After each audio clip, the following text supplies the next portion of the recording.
Hello, hello, and welcome to another podcast episode of Overpowering Emotions, where I talk all things big emotions, emotion regulation, anxiety management, resilience.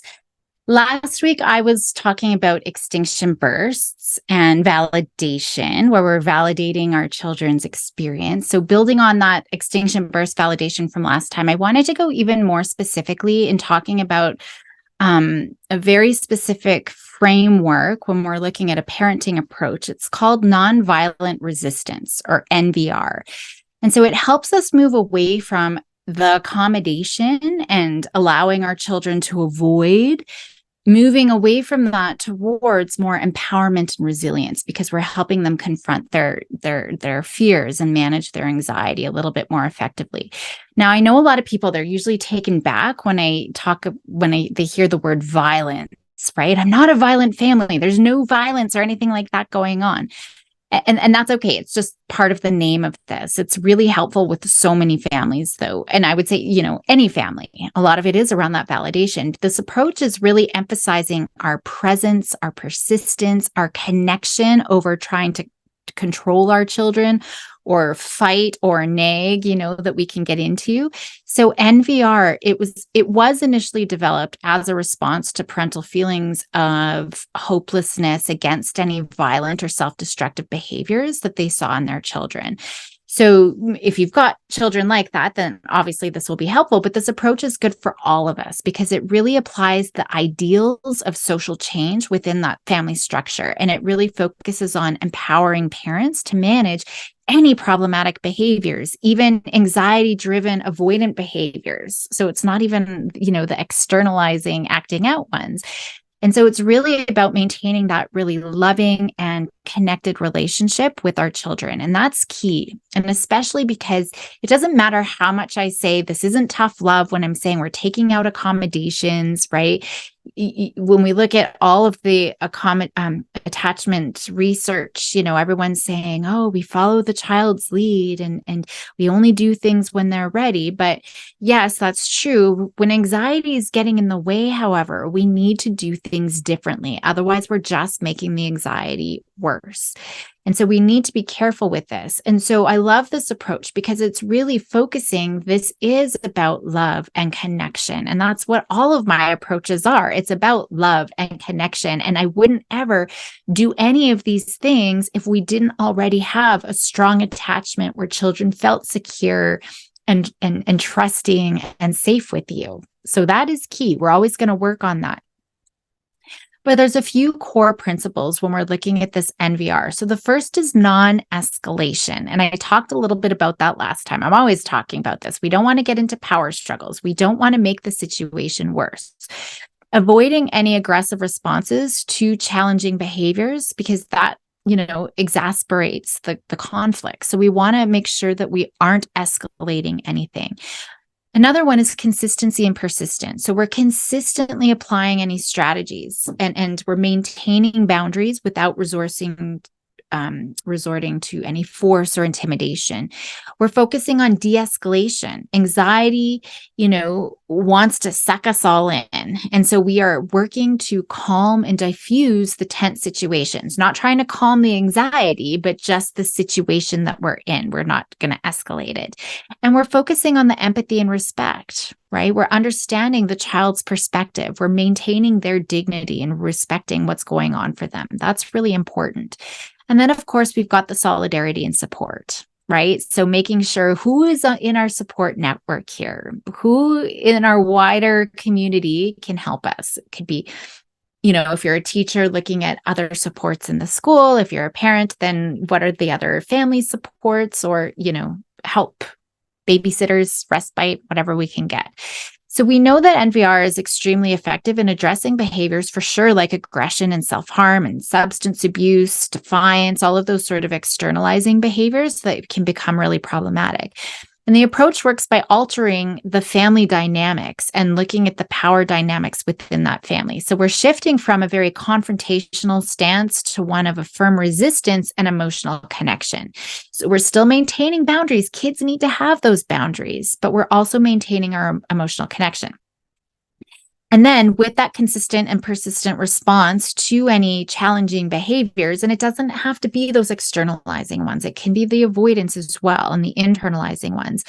The NVR approach really helps us to establish those clear boundaries and expectations, which is essential for any effective behavior management.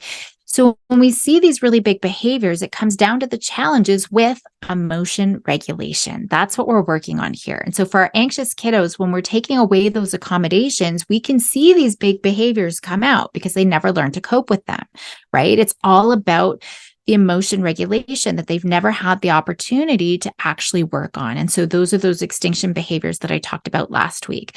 So NVR is a great framework for us as adults, whatever our capacity in working with children or parenting our children is, to support children in developing those healthier emotional responses to manage that emotion regulation. There's lots of benefits to NVR, right? We're focusing on empathy and attachment and respect and non-escalation with effective communication. And so we're strengthening our relationships with our students, with our children, within our family. We're promoting that healthy communication because we're seeking to understand the child's perspective and feelings. I'm always talking about that. That is so key to effective communication. And of course, it fosters a very compassionate and empathetic family environment. When we stress that open communication without any negativity, without any escalation, it just helps reduce any misunderstandings and conflicts, right? We're building stronger emotional connections within the family. So that's really important. And through this process, parents and adults, teachers, whatever your role is, we can regain a sense of control and confidence as well in our approach because we have the strategies to deal with whatever difficult situation comes up. And so by focusing on this nonviolent resistance, we can learn to respond to challenges effectively in a calm, non-escalating way, right? So then we're going to help reduce feelings of any helplessness and frustration that come up for us. Now, NVR, it really emphasizes a unilateral action, meaning that the adults can implement strategies and make changes independently of your children's behavior. So whether or not they're cooperating, and that's really important in cases where, we have a kiddo who is withdrawing and they're not wanting to sleep on their own or do whatever it is that they have to do. Once those accommodations are out, they're demanding that we do, but we can make our own independent choices completely separate from whatever is going on for them. So it's really looking at the systemic view. And I love looking at the systemic view of family dynamics. We're recognizing that the behavior of one family member does affect others and is affected by others, right? So we're the system, we're just affecting each other. So this approach really helps us addressing some of the root causes of some of the behavioral issues and maintaining factors in anxiety rather than just the symptoms, because that's often where we end up focusing, which is a problem. And we don't keep pointing the blame at the child. They're just part of this system that's affected just by as much by everybody else. And so, when we're avoiding the negative response, we're really reducing that likelihood of escalation in that ends up happening in conflicts. And that's what we want to get to here, really. At the end of the day, we want to have that peaceful, stable family environment. So when we're looking at the benefits, there's those relationships for sure. And it's helping kids develop better coping skills and better emotion regulation skills because they have consistent role models who are modeling those calm, constructive responses to whatever stress and conflict that's going on for the child. And so children are learning healthier ways to deal with challenges and emotions as well, right? So that's just fueling their emotion regulation and resilience. So this is really important that we have a framework like this to support us. Now, the approach is incredibly helpful for children. Obviously, I talked about with the behaviors, but when we're looking specifically with significant anxiety, right? Specifically, if they have huge dependency on accommodations and they're resisting any efforts to reduce any of those accommodations. Okay. So as I talked about with the extinction burst, we see that children, they're going to push back on adults, demanding that those accommodations continue, right? Just because as soon as we take those accommodations away, that's the biggest point of the biggest climax of their anxiety. That's where it's just going to come to its most extreme. And so they're going to demand whatever they can to get that comfort and support back. So some might resort to becoming verbally or even physically aggressive. They might, like I said last time, threaten harming others, self-harming themselves, making parents feel terrible. Maybe they'll say things like, "You're the worst parents in the universe. I wish you were dead or that I was dead," right? "You don't love me." It's heartbreaking. And it's a great way. They will do anything to get back those supports. Okay. And it's a really easy way for us to get sucked back into it. So to be successful, we have to ensure that our response has nothing to do with their behaviors. It doesn't matter if they're going to follow through with the plan. It doesn't matter if they are threatening us, right? It's not influencing our responses. We are remaining consistent. Again, it's not tough love. We're always making sure we still have that connection and validation, but we're making sure we are not escalating the situation, no matter what behaviors the child engages in. So we're not raising our voices. We're not engaging in power struggles. We're not entering any form of argument. Okay. Remember, the focus is on de-escalating and neutralizing those conflicts. So we are doing the opposite. What's the opposite of yelling? Maybe we're whispering. "I can see you're really upset." Okay. So those are a few components. Now, some of the core principles, when we're looking at what we do, the first is an announcement. So we're clearly communicating what behavior is acceptable and not acceptable, right? And what we're expecting to be done instead of those unacceptable ones, and what changes are going to be made. So in the anxiety world, I have parents, they'll make announcements all the time about whatever accommodations, just saying that we love you. We don't want to make that Hulk brain any stronger. And are these accommodations, by sleeping with you at night or whatever it is that we're doing, it's making the Hulk brain stronger. It's not making your rational, calming down, problem-solving brain stronger. So we're not going to do those accommodations any longer. So we're reiterating that we love the child and we are there to support the child. And we're going to be focusing on the child's skills, their problem-solving skills, their emotion regulation skills, their resilience, their prefrontal cortex brain, right? We're not helping that Hulk brain anymore. We're not helping it get stronger anymore. And so that's where the announcement comes in, right? So that might mean that they need to sleep in their own bed, or maybe they have to get ready for school on their own, or figure out their own homework and getting it handed in, whatever that is. Okay. So we have our announcement. And oftentimes we could do like a parent letter, for example, where we write the plan. Now, last time I was saying we write it out together. Ideally, we want to collaborate the plan together. But whatever it is, we have that written down. This is the expectation. The next piece is called sitting in. And this is a really peaceful presence in the child's space. So we are going to show, we're not cooperating with anxiety anymore. With whatever Hulk negative behavior shows up, we are not going to escalate the problem. We're not going to cooperate and get sucked in with it. We are still there as a strong support for them. And I love using Hulk just because there's so many lessons, right? He can't get rid of the Hulk. He needs to learn, Dr. Benner needs to learn how to integrate Hulk into smart Hulk, right? So that's the emotion regulation. But we can even see, how do people calm Hulk down? Well, as soon as they try to yell at him, scorn him, hurt him, like it just makes him stronger and angrier, really. Is it Black Widow? I can never remember. I always get her and Scarlet Witch mixed up. But anyways, whoever Scarlett Johansson's character is, she comes and she just creates this quiet space. She's sitting in, right? And there's a lullaby that they sing the Hulk to help him calm down. So that's what we want to make sure we do. Now, reconciliation gestures, that's where we're offering loving gestures to the child. We're maintaining that connection while we're addressing the behaviors. We don't need to get sucked in with it, but we're still validating. We're still giving them our attention, just not their behaviors. We're ignoring Hulk, right? So, and just like, the Scarlet Witch does, she comes and she sees Dr. Banner and she's there for Dr. Banner to help bring out Dr. Banner. We're ignoring Hulk. So we might need to recruit our supporters if you don't feel like you can. So engaging family or friends or whoever you can, that support system is going to be a vital piece of this process. And it helps minimizing the isolation that families often face when that anxiety takes over. Me and my husband are great tag teamers, right? So we have learned a system. As soon as we can hear one parent getting up, actually just today I was working with my daughter in math, and math is always big tears and I hate math and I can't do anything and you suck, and it's all of this. And my husband was there listening as I was working with, just waiting for me. As soon as he hears me starting to get escalated, we know how to help support each other to tag in, right? So that we don't escalate. I actually did very good today. I'm not going to lie. He came up and congratulated me. So it is possible. But hey, look, I'm teaching this stuff. It's hard. I get escalated too. So that's why we know we've got a system of is this a good time?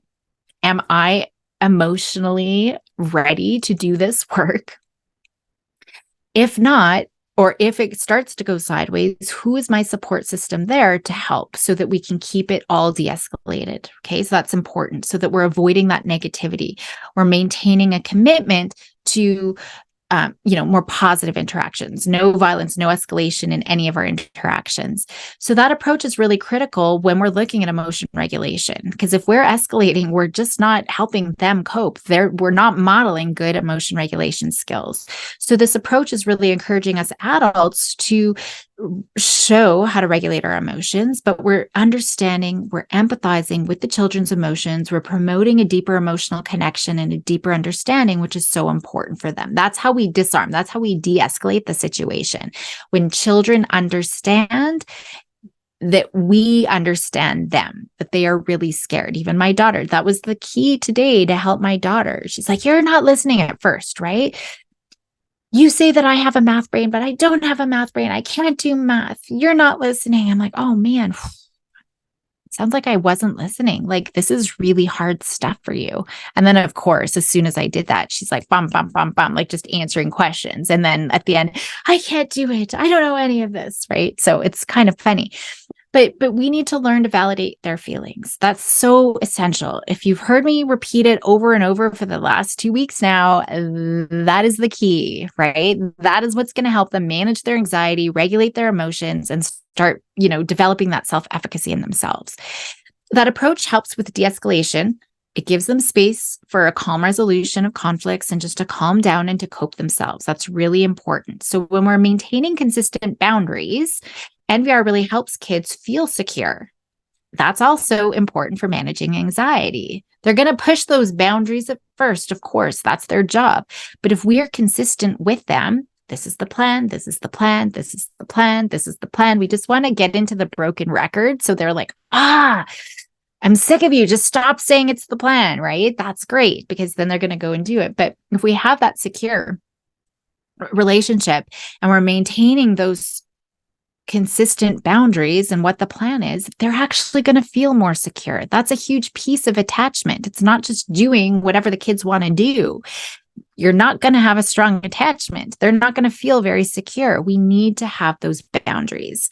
And their job is to push them to make sure that they are firm, that they are in place, right? Otherwise, let's just think of a dog in a backyard, or even me in a backyard. If I was wanting to explore, right? Or if I saw a secret passageway, I'm going to go and go and go and go and go and keep going. Where is this going to go? And my anxiety is going to increase. I'm getting further away. Where is this taking me? We need to have a firm, okay, that's where it ends. I don't know if that's a good analogy or not, but that's just what I came up with. So this could be a whole other podcast episode really around boundaries, but it's such an essential tool for providing guidance. That's important. And it helps children develop this essential life skills like self-discipline and, emotion regulation we've already talked about, but even their social success. Well set, consistently applied boundaries make children feel loved, secured, cared for, attached. We're laying a strong foundation for their overall development and well-being. So that's really important. And I think we forget that along the way, because somewhere parents have equated setting boundaries with harshness or with fear that it's going to hurt their attachment. But that's the problematic misconception. These boundaries are such a critical component of secure attachment. I did write a little article on this actually, so I'll put in the show notes just so you can check that out, just around the boundaries and how important that is for their development. So it's not us being mean. We're not going to disrupt our attachments. It's so important for their development.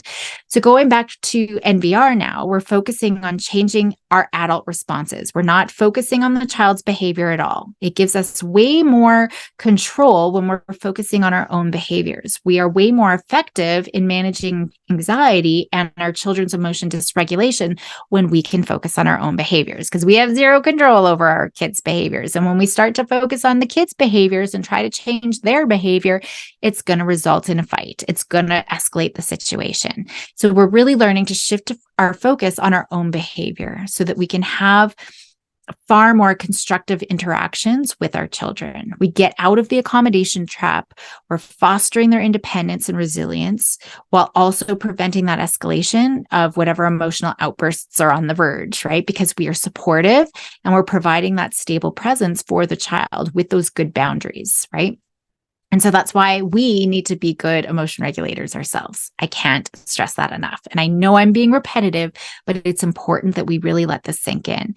Now, maybe I'll just give a couple of examples before ending today. I do have workshops where we can dig in, and I want to do one specifically on this approach and managing these extinction bursts. So managing accommodations, managing our extinction bursts. I want to do a little workshop and actually a 8-week course as well. So definitely check that out. But let's start with the sitting in example. I've written up a couple. So this is where parents remain close to the child during a challenging, big emotional meltdown. We're offering non-intrusive support. Okay. So let's say we've got a kiddo, Alex, okay, who's experiencing severe anxiety around doing homework. It's just front of mind right now because I just happened to work on it today. So this homework time in math, let's say, leads to big emotional outbursts. So to implement this, we would set up this proactively with Alex beforehand. So we're going to explain that we're going to be present during homework time to support. We're not there to judge. We're not there to pressure. We're not there to do anything. We are there for support. I often say, you're the boss of your homework. I'm there as a consultant as needed. You can choose to use the consultant, support and expertise if you want, but you don't have to. And then we're going to sit quietly in the same room while Alex does his homework. We're just maintaining a calm presence. We're not interfering. We're not looking over their shoulder. We're not offering for any help unless they're asking for it. Over time, Alex is just going to feel less anxious about, knowing he's not alone. I'm there for support if he needs it. So it's a non-intrusive presence. We're providing that sense of security. We're helping him regulate his emotions and work through those problems successfully. So the focus is we want to avoid the feelings of overwhelm. Yes, we have to work through any frustration that comes up, but we don't want to escalate to the overwhelm because we're providing that emotional security, right? We're showing our commitment and support without pressure. My goal isn't that you're going to finish it all 100% accurately. It's right now, I want you to be able to do your math calmly, right? And have some success doing some math where you can manage whatever frustration that's coming up for you. Okay, so that's probably an easy example. Let's use the bedtime resistance one because that's a common one that I see a lot of. Okay, so let's say we have 7-year-old Sarah who consistently struggles going to bed. Okay, and she's feeling anxious about being alone in her room. She's often getting out of her bed lots of times. She's delaying bedtime. I'm hungry. I got to go to the bathroom. I need to talk to you. I've got all these worries. And it's just causing a lot of stress for her and for her parents. So to start, we're going to be proactive, right? We're going to talk to Sarah during a calm time. It could be earlier in the day. Younger kids, we probably want same day. Older kids, we might be able to do it, a little bit time before, but they forget. So we're going to explain that we will be nearby during bedtime to support, but the expectation is she needs to stay in bed. So we're setting a clear expectation about what bedtime routine is going to look like. So maybe, again, it might be, I'm going to read you 2 stories. I'm going to give you a hug. I'm going to give you a kiss, and then we're turning the lights out. Okay. Ideally, we're going to collaborate with her about, where we're going to be initially for that support. So depending on what your current sleeping arrangements look like or what bedtime looks like, we're going to collaborate something different. Okay. So then after the bedtime routine, we follow through and we're going to do exactly what we said. I already forgot what I said. 2 stories, 1 hug, 1 kiss, maybe a slug, whatever the plan is. This is why you write it down. Okay. And then maybe we're going to just sit outside the door or we're going to go down the hall. We maintain that present, but we don't engage directly, right? So, maybe we're reading a book. We're signaling that it's quiet time. Now, I will often, I'm not waiting to go in when they call. I'm saying I'm going to come in intermittently. And so you want to, maybe it's like 10 seconds, or you just close the door and you're popping back in and waving, and then you go back out, and then maybe 30 seconds you're popping in, just doing my check-in, right? So initially you want to do a lot of check-ins just so that they know and they trust that you are still there, you are still supporting them, and they're trusting that you're always going to come back, because usually we push it, right? I'll be there in a minute, and then 20 minutes later we still haven't, and now they've come out and now we've gotten into a fight. So it's on our watch. Okay. And maybe if you've added a reinforcement piece every time you pop in and she's still in bed, like, yeah, thumbs up, and maybe she gets a star or whatever. So it's worth her while staying in bed. But she's learning that, you're still nearby. She's also learning to manage whatever anxiety comes up independently, because we're not engaging in excessive interaction. We're not running to her every time she's calling or every time she's coming out. She's learning to self-soothe, but knowing the security of you being there. So Sarah's needs are still being met, but we're also respecting the boundary of bedtime and reinforcing the healthy sleep patterns and those routines. Okay, so that's really important. And then we can start expanding. I don't know when I'm going to come in, but we still want to be doing that initially. Now, sitting in during, any challenging time really offers that compassionate approach. We're balancing between being emotionally available while also encouraging our children towards that independence and self-regulation. So those are the examples of sitting in. Now, with the announcement strategy, that involves adults communicating, like I said, a very clear, non-confrontational message about their concerns and intentions.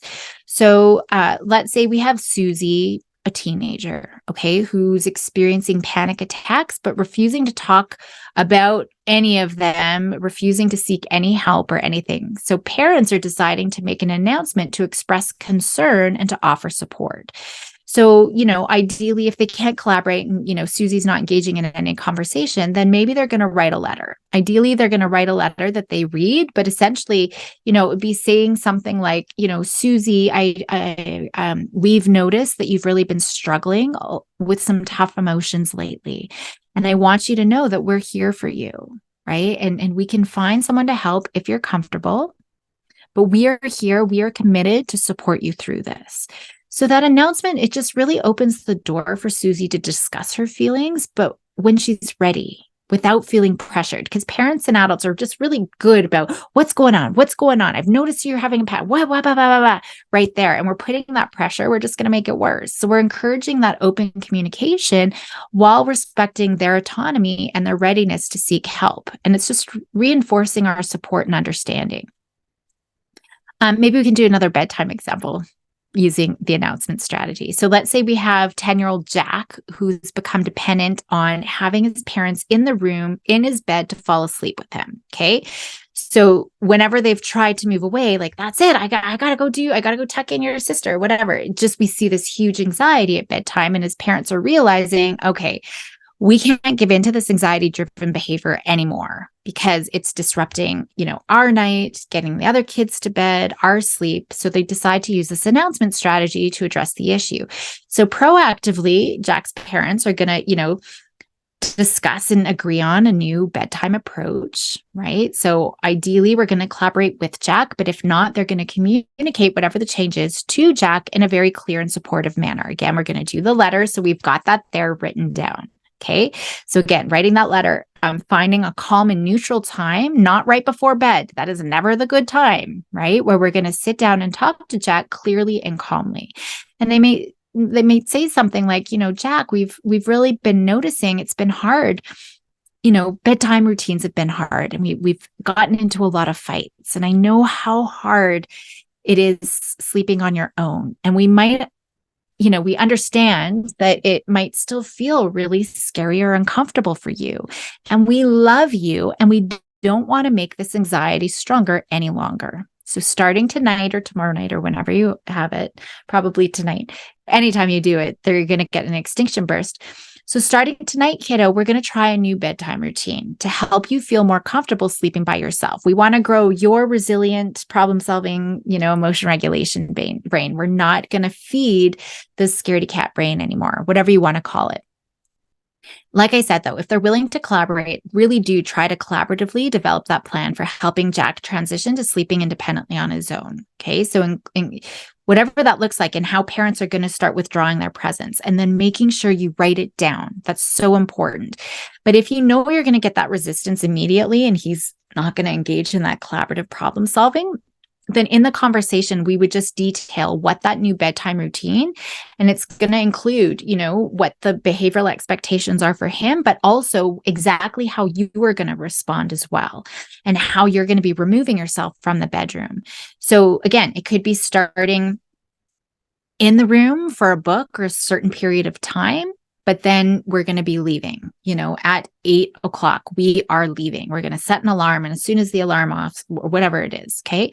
And we can incorporate some of those other pieces like the sitting in as well. So we're supportive in teaching him that this change is going to be a positive step towards helping him become more independent and that we are confident in his ability to make that adjustment.